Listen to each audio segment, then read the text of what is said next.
A multi-million-dollar settlement. A federal judge orders Amtrak to pay up after a deadly train derailment that killed 8 people, including 3 with ties to Maryland. The train from Baltimore flew off the tracks just outside of Philadelphia. WJZ is live tonight at Penn Station. George Solis explains why some are calling it a historic settlement. George?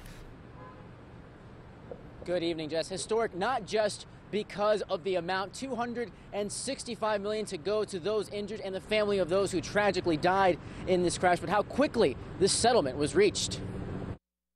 The images hard enough to forget, a horror brought to life by its survivors. I remember him saying, "This guy's got to go." Now the whole back of his head's coming off. The traumatic moments caught on camera May 2015 when Amtrak 188 from Baltimore derails in Philadelphia on its way to New York City. 8 people killed in the collision, including 3 people with ties to Maryland, including this midshipman from the Navy Academy. He was absolutely wonderful.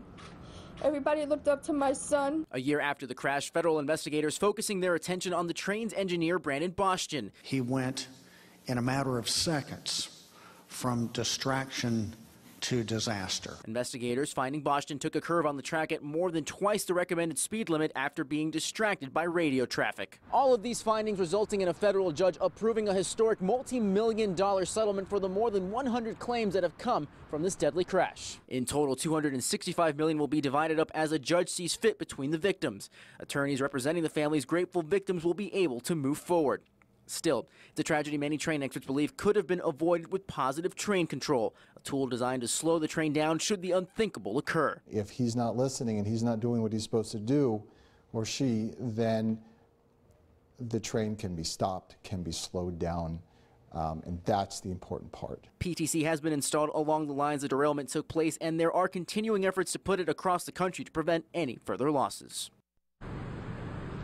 Now, train experts tell WJZ because of the billions of dollars associated with installing positive train control, deadlines for installing the system keep getting pushed back.